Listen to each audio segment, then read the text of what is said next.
Hello दोस्तों, मैं दीपक द्वार अकेडमी में आपका स्वागत करता हूं। प्यारे दोस्तों, मेरे चैनल द्वार अकेडमी पर सीटेट के लिए specially topic wise classes start कर दी गई हैं, जिसमें मैं आपको भी हिंदी का व्याकरण पढ़ा रहा हूं। जैसे हिंदी का व्याकरण समाप्त हो जाता है, तुरंत हिंदी की पेडागोजी स्टार्ट कर दूंगा।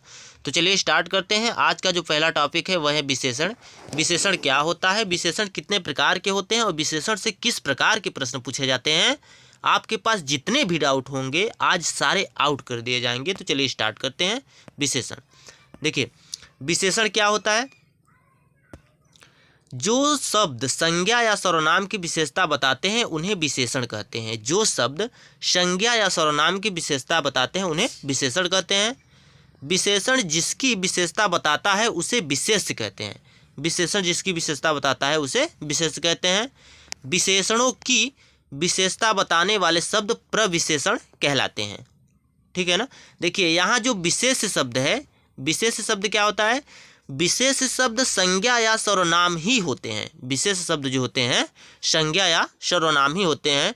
जैसे एक उदाहरण यहाँ दिया गया है, राम बहुत तेज दौड़ता है। तो राम क्या है, राम संज्ञा है। राम संज्ञा है, यहाँ संज्ञा के स्थान पे सर्वनाम भी हो सकता है। ठीक है ना।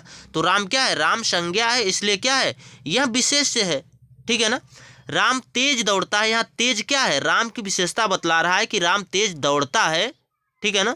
लेकिन इसलिए तेज शब्द क्या है, तेज विशेषण है। लेकिन एक शब्द और आया है जो कि राम को बता रहा है कि राम बहुत तेज दौड़ता है। तो तेज शब्द क्या है, विशेषण है।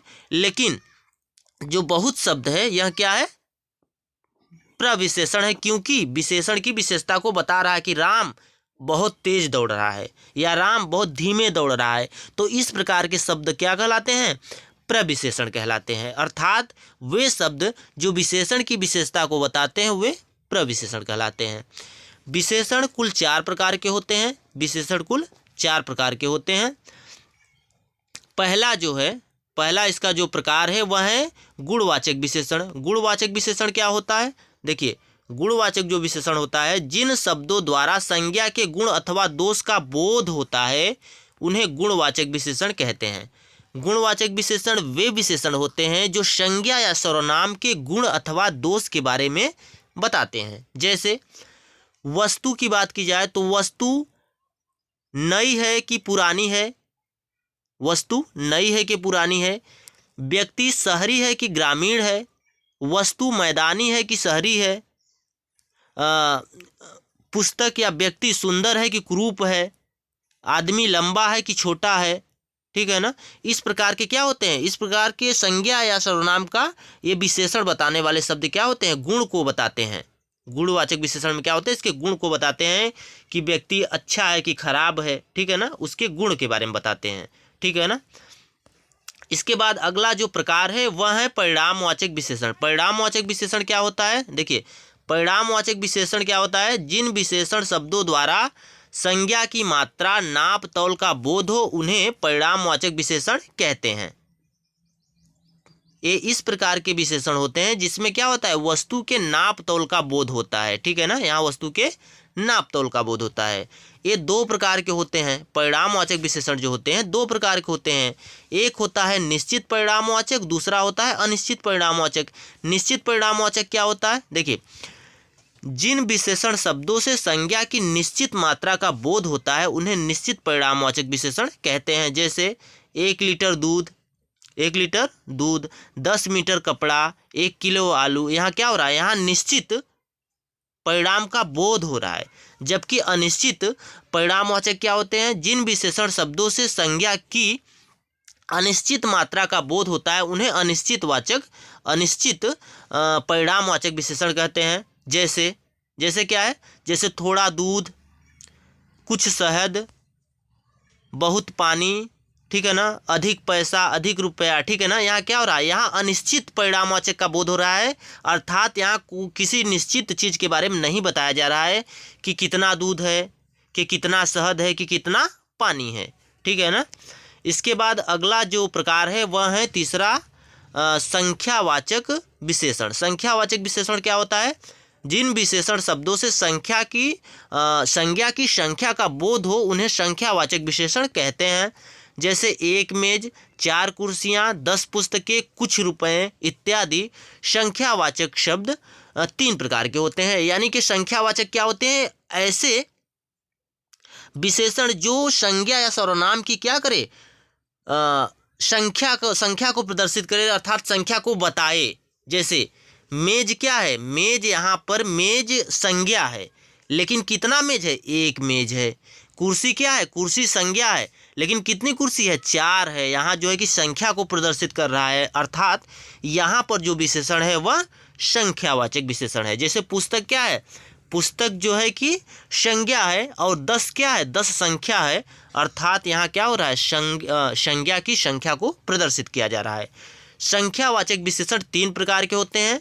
निश्चित संख्यावाचक। निश्चित संख्यावाचक क्या होता है? जिन विशेषण शब्दों से निश्चित संख्या का बोध होता है उन्हें निश्चित संख्यावाचक विशेषण कहते हैं। जैसे 1, 2, 3, पहला, दूसरा, तीसरा, इसके बाद क्या है? इस प्रकार क्या होता है? 5वां, 10वां, 20वां, 25वां क्या होता है? यहाँ निश्चित संख्या का बोध होता है, वहाँ क्या होता है? निश्चित संख्यावाचक विशेषण होता है। अगला जो है अनिश्चित संख्यावाचक विशेषण क्या होता है? अनिश्चित संख्यावाचक विशेषण देखिए, जिन विशेषण शब्दों से अनिश्चित संख्या का बोध होता है उन्हें अनिश्चित संख्यावाचक विशेषण कहते हैं। जैसे थोड़े आदमी, कुछ रुपए, ठीक है ना, कुछ वस्तुएं, इस प्रकार के शब्द क्या कर रहे हैं? यहाँ वस्तु के बारे में तो बता रहे हैं लेकिन निश्चित नहीं बता रहे हैं, यहाँ अनिश्चित बता रहे हैं, अर्थात हमें ज्ञात नहीं हो पा रहा है कि कितना हमसे बोला जा रहा है एग्जैक्ट, ठीक है ना।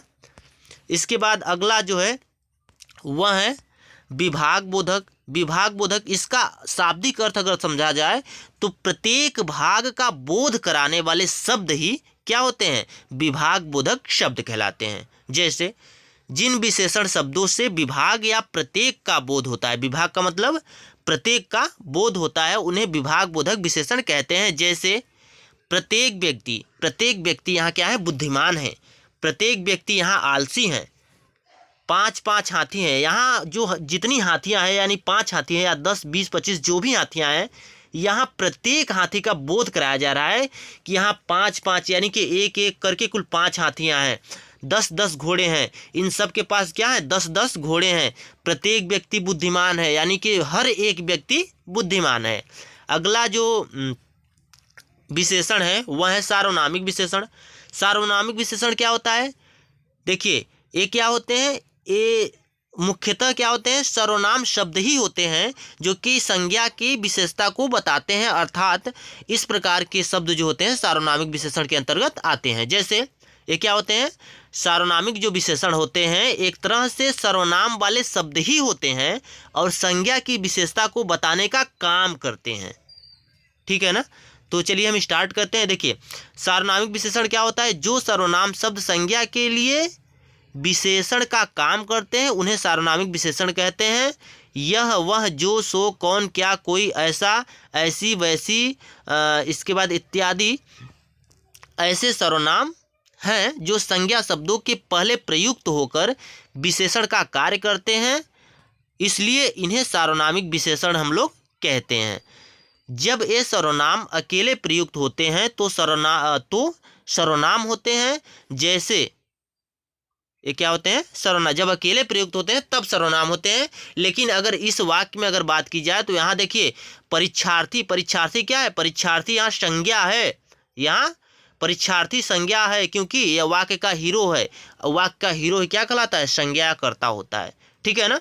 लेकिन यहाँ क्या है? यहाँ देखिए, परीक्षार्थी अर्थात संज्ञा के साथ इस जो है, इस क्या है? इस सार्वनामिक विशेषण है। वह बता रहा है कि इस परीक्षार्थी ने नकल की, अर्थात परीक्षार्थी की विशेषता बताने का काम इस वाला शब्द कर रहा है, अर्थात सर्वनाम कर रहा है। जैसे वह नेता विधायक है। नेता शब्द क्या है? नेता शब्द संज्ञा है, लेकिन वह क्या है? वह विशेषण है। यहाँ क्या कर रहा है? यहाँ नेता के विधायक होने का बोध करा रहा है, अर्थात वह जो शब्द है या वह जो सर्वनाम है वह नेता संज्ञा की विशेषता को बताने का काम कर रहा है, ठीक है ना। तो यहाँ पर संज्ञा समाप्त होती है। Thanks for watching. Next video में कवर करेंगे अगला टॉपिक।